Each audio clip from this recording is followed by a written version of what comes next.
पिछले 10 साल में बहुत कुछ बदला है। जहां पहले ग्लोबल मैटर्स में यूएसए, चाइना और रशिया इन 3 देशों को ही ग्लोबल पावर माना जाता था और इंडिया के बड़े साइज और पॉपुलेशन के बावजूद भी इंडिया को एक कमजोर देश समझते हुए इग्नोर कर दिया जाता था। वेस्ट के डिप्लोमैट्स तो ओपनली इंडिया और इंडियन नीतियों को अपमानित करते थे, वहीं आज इंडिया एक ग्लोबल पावर के तौर पर उभर कर आ रहा है। इंडिया हर ग्लोबल मुद्दे पर अपना स्टैंड रखता है और इतनी मजबूती से रखता है कि दूसरी बड़ी पावर चाहकर भी इंडिया के स्टैंड को दबा नहीं पाते।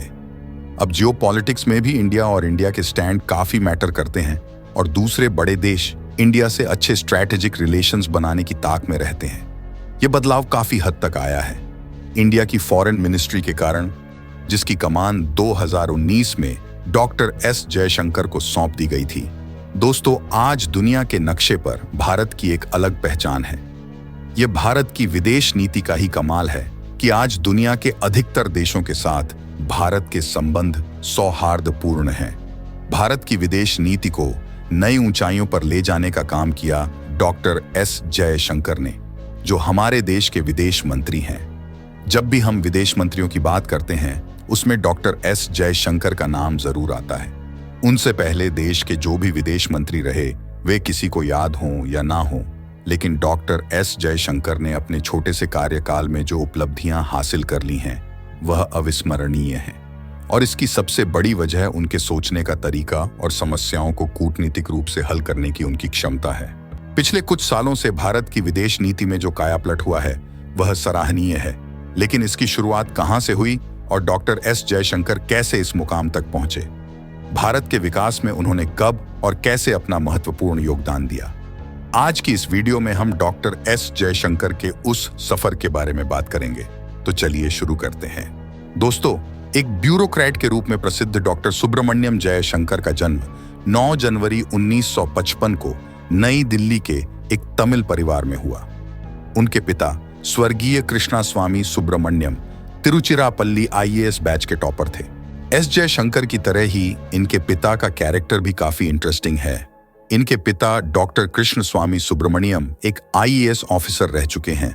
साथ ही वह एक prominent Indian strategic affairs analyst और पॉलिटिकल कमेंटेटर रहे।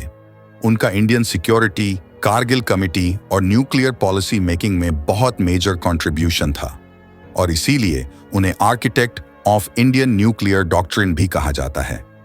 भारत में परमाणु हथियार को लेकर नो फर्स्ट यूज पॉलिसी को लाने का श्रेय भी सुब्रमण्यम को ही दिया जाता है।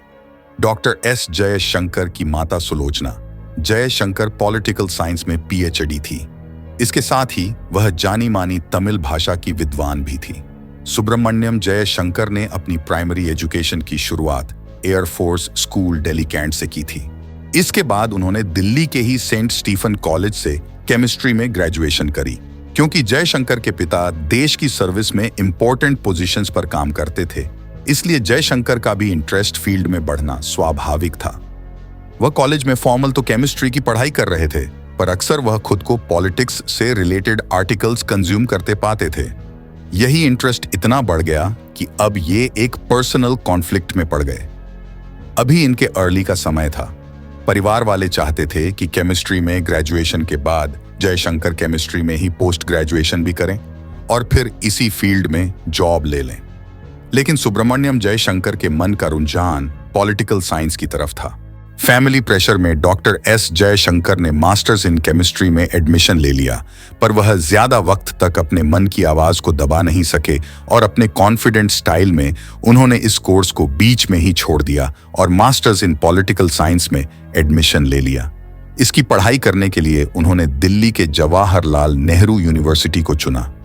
इसी किस्से से रिलेटेड वह कहते हैं कि इंसान को अगर लाइफ में खुश रहना है तो उसे अपने पैशन को ही अपना करियर बनाने की कोशिश करनी चाहिए, और ऐसा ही उन्होंने भी किया। MA इन पॉलिटिकल साइंस करने के बाद उन्होंने MPhil और PhD करने का फैसला किया। दोस्तों, उनके करियर की बात करें तो साल 1977 में doctor S Jaishankar Indian foreign services में शामिल हो गए। जब उनसे पूछा गया था कि उन्होंने फॉरेन सर्विसेज को ही क्यों चुना, तो उन्होंने इसका बहुत ही कैंडिड जवाब देते हुए कहा कि जब मैंने अपने जवानी के दिनों में अलग अलग कल्चर्स का म्यूजिक सुनना शुरू किया था, उनके कल्चर को जानना शुरू किया था, तभी से ही मेरा इंटरेस्ट दूसरे कल्चर और अपने कल्चर की इंपॉर्टेंस की तरफ बढ़ने लगा था। इसी वजह से मैं फॉरेन सर्विसेज में आया ताकि मैं दूसरे कल्चर से भी इंटरैक्ट कर सकूं। खैर, आगे बढ़ते हुए राजीव गांधी द्वारा श्रीलंका में भेजी गई पीस कीपिंग फोर्स के सिक्योरिटी एडवाइजर के तौर पर उन्होंने काफी इंटेलिजेंट काम किया। उनकी नेगोशिएशन स्किल्स के लिए उन्हें काफी हार्ड नेगोशिएट माना जाता है, जो हर नेगोशिएशन में अपने मुद्दों पर अड़े रहते हैं। और उनकी इन्हीं स्किल्स की वजह से उन्होंने कई बार काफी सेंसिटिव इश्यूज को इजीली हैंडल कर लिया है। अब तक डॉक्टर एस जयशंकर ने फॉरेन पॉलिसी के क्षेत्र में 2 दशक का वक्त गुजार लिया था। उन्होंने 21वीं सदी के भारत के लिए उपयुक्त विदेश नीति के निर्माण की दिशा में काम करना प्रारंभ कर दिया। भारत में इकोनॉमिक लिबरलाइजेशन की शुरुआत हो चुकी थी और उसी समय अमेरिका भारत को अपने प्रभाव क्षेत्र में लाने की कोशिश कर रहा था। भारत आर्थिक रूप से मजबूत होने लगा था और ऐसे में अमेरिका जानता था कि भारत जिस प्रकार से बढ़ रहा है, यदि ऐसे में उसे अपने नियंत्रण में कर लिया जाए तो अमेरिका के लिए भविष्य में यह किसी हुक्म के इक्के से कम नहीं होगा। वह भारत को एक ऐसे देश के रूप में देख रहा था जो आगे चलकर उसे टक्कर दे सकता था। इसीलिए वह भारत पर हावी होना शुरू हो गया।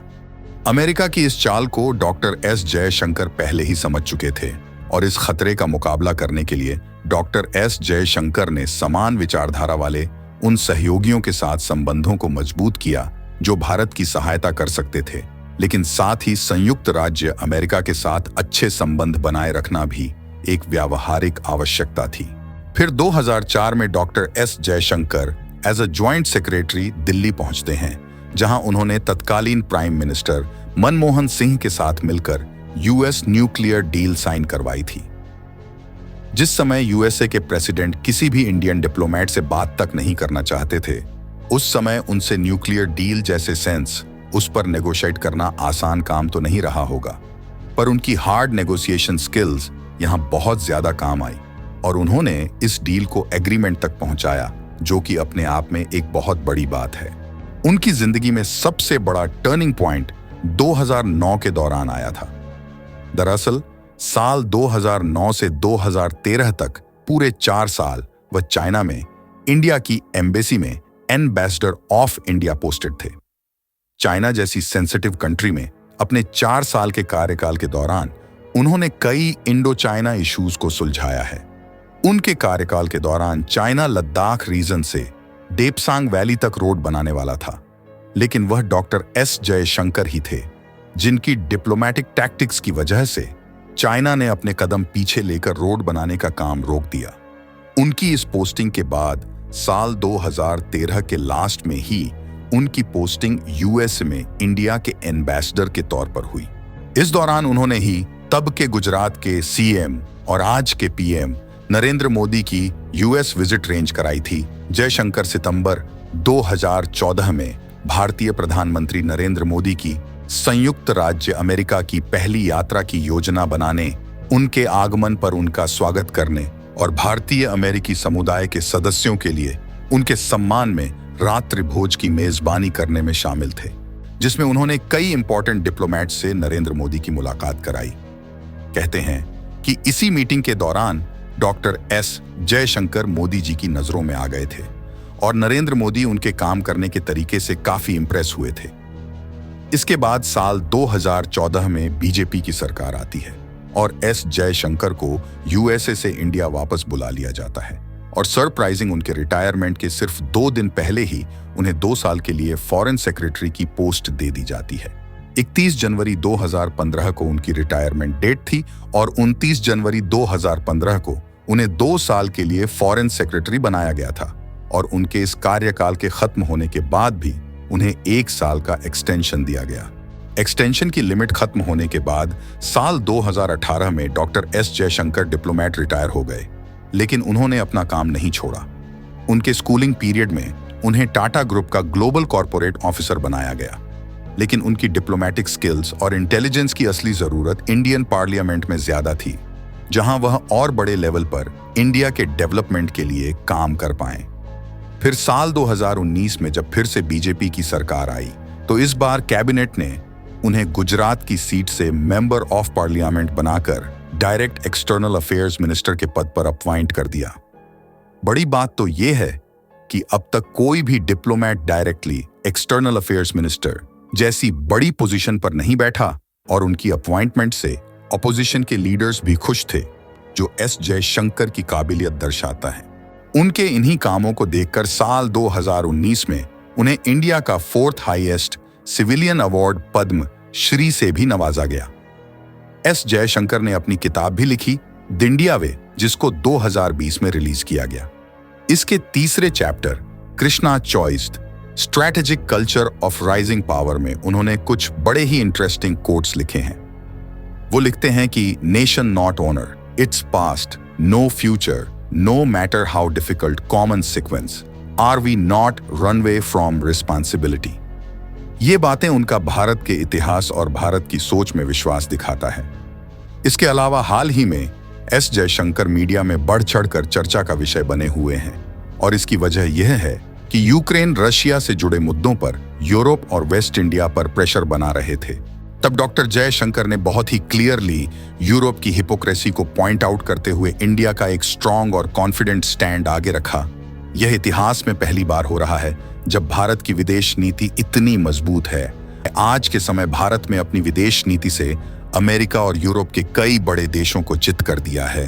भारत आज अपनी बेबाक बयान के लिए भी विश्व में जाना जाता है, जो कि कई दशकों में पहला इंस्टेंस रहा है जहां इंडिया ने वेस्ट से आंख मिलाते हुए अपना स्टैंड रखा है।